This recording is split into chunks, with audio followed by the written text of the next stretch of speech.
It's always occurred to me that we have a very theatrical set here. It has, in many ways, the sense of a stage. We have a raised acting area at the back, we have an open area at the front here, and then a wonderfully dramatic section in front of the view screen. And from time to time, as we have visitors coming to Paramount, you know, we can have an audience lined up there in front. In fact, sometimes it feels as though we're acting in a very exclusive little theatre. My love is a fever, longing still for that which longer nurseth the disease.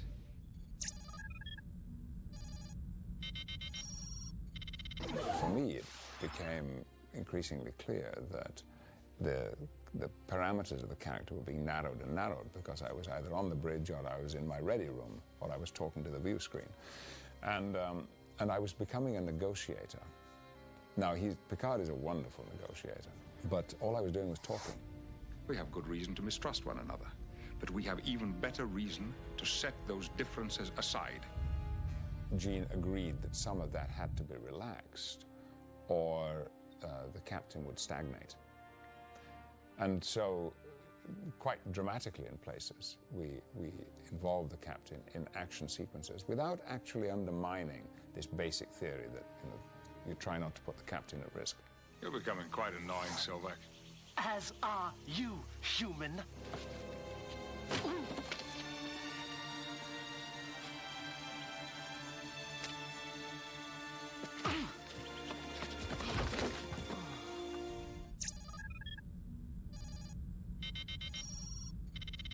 The choice in the beginning was just to assume that it was perfectly normal that I was gone and no big deal is made of it.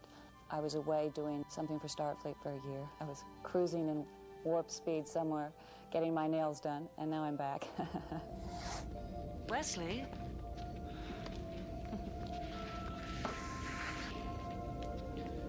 Take care. You too, Mom. That is really a profound change because it's just like when you don't see anybody who's growing, he truly is, you know, he's a young man. That there's not going to be as much, you know, mother to son as there's going to be officer to officer. At least that's the way I'm reading it into him in his mind. It's great. I feel even more comfortable with Will than I did before. After a whole year of being respected as, you know, a junior officer and having junior officer responsibilities, to have Mother come back and be Mother is just uncool. Now he seems like an adult. Now it's, I'd say let's go see a movie together or something. So I guess it's in that way. I just feel closer to him. Cute couple. Ah, it is so good to see him having fun for a change with an attractive young woman who obviously looks at him with extraordinary affection. What do you know about this girl?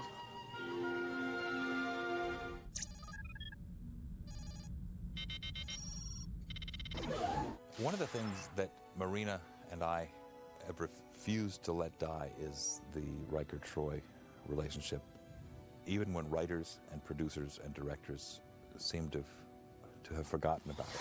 I remember a certain junior officer meeting a very serious psychology student. The best part about being assigned to Beta Z. It started that, you know, we had had an affair before we came onto the Enterprise. Have the two of you met before? We have, sir. Excellent. The affair had ended because he was an ambitious, you know, Starfleet officer who wanted to be captain one day, and he was going to concentrate on his career. So it ended. And then we end up together on the Enterprise, and basically it seemed that the affair was on if it suited that particular episode that week. Try the asteroid. Very different. Marina and I are very close and have a very intimate relationship in terms of the kind of things that we'll talk about in our relationships and our marriage and our relationships with other friends. And that has informed the relationship between Riker and Troy. It was hard because he became like the stud of the galaxy. I mean, it was like every week he had another girlfriend, the alien of the week. I had to kind of figure out for Troy how she felt about him and keep that, because I've always prided myself on the fact that Troy and Crusher were two very strong women. And I didn't think it gave a good message that it was Troy equals doormat, you know, when it came to Riker, and that he could just like click his fingers and she would come running. I didn't think that was a good message to send at all. Mother, look, perhaps someday I will marry, but you have to let me make my own choices, live my own life, and not the life that you would choose for me. You had your chance with Commander Riker. Look how you ruined that. I did not ruin anything. We've become very good friends. Well, all the better. You certainly wouldn't want to marry an enemy. Majel was always a welcome part of any story. Of course, we had her with us every day because she is the voice of the computer, too. Danger. Approaching safety limits of engine containment field. But the character that they created for her, Deanna Troy's mother, Lwaxana Troy, was perfect for Majel, for her style, for her sense of humor, for her flamboyance. And to get her involved in the way that she was with the captain in that sort of semi-humorous, romantic way, provided all of us with a lot of entertainment. A lot of us consider really to be, you know, a member of the inner circle. With Majel, it was more than just acting with someone who was playing your mom. I was really nervous the first time she was going to be on the show. I just thought, okay, well, we're going to have to be good because the boss's wife is coming, so, you know. But after about 5 minutes of working with Majel, we all realized she was like wackier than the rest of us put together, and she was just joining in and having a blast, and she really just fit right in. So it was great. One of my fondest memories is when Majel falls in love with a Ferengi and learns Umach, which is some sort of Ferengi foreplay that involves the ears. And this image of this wonderful, successful actress living in a mansion in Bel Air, rubbing a Ferengi's ears, somehow sits with me fondly. Has anyone ever told you how attractive they are? Some females think they are my best feature.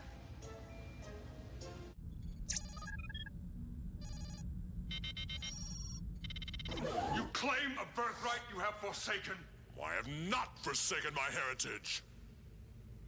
I am Klingon. My heart is of this world. My blood is as yours. Worf is the only Klingon in the Federation, so he's been somewhat of a pariah amongst his own people.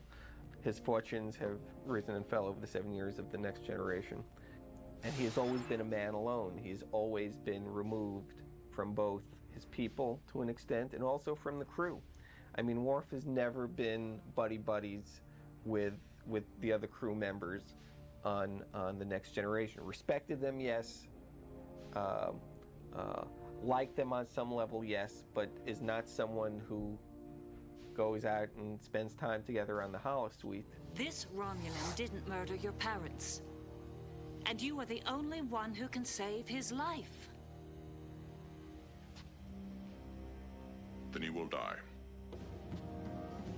Worf was in a position to save the life of an injured Romulan. And everybody in the room was trying to find a way to make that an interesting decision for Worf to save the Romulan's life. And I was brand new on the show then, but I said, you know, I don't think he would. I think Worf would let him die. I mean, he's a blood enemy, and the people in the room gasped. It was an audible gasp. But I said, no, it's in character for Worf to do what his heart tells him to do. And if we write it right, the audience will understand why he's made this decision. That's ultimately the way we went. The script came out, the actor calls, what are you doing? You know, you're destroying my character. But then he began to understand that this was coming straight out of character. And if you're true to character, I think that ultimately it pays off. That was the beginning of the growth of Worf's character on the show, where we really got down to some of those fundamental conflicts within him. And he has a wonderful performance by Michael and a wonderful makeup of character for us to play with. I am asked to give up the very lifeblood of my mother and my father to those who murdered them. So you blame all Romulans for that? Yes. Forever?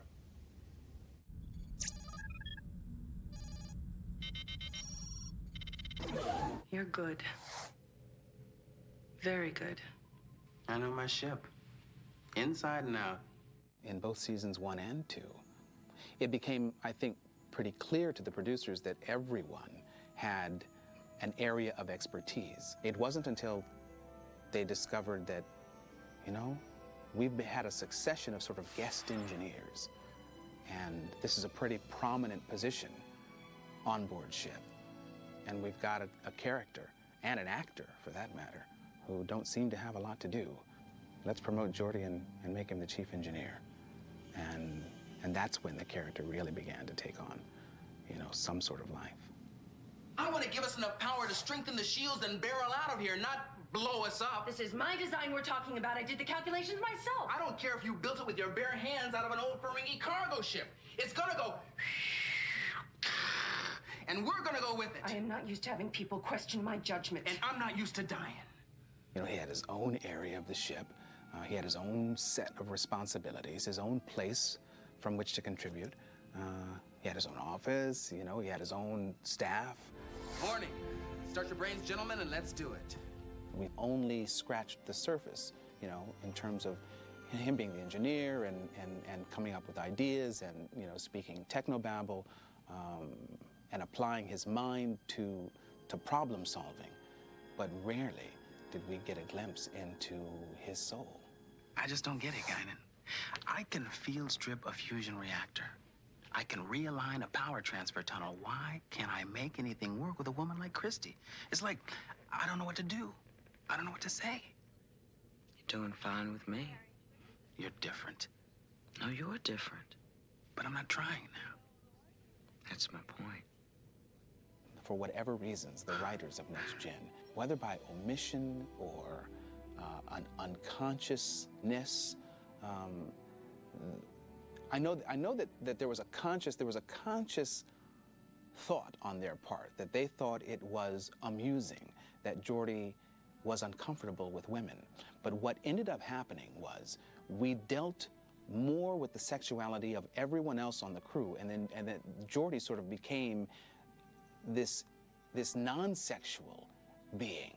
I mean, we explored the sexuality of the Klingon in intimate detail. We explored, well, let's not even begin the conversation about Riker and his sexuality. We'd be here for days. Picard was always, you know, courting some fox on some planet or in some situation. We explored the sexuality of the android more than we explored the sexuality of this black man. You're a terrific guy. Yeah. I just don't feel that way about you. Yeah. Knock it off.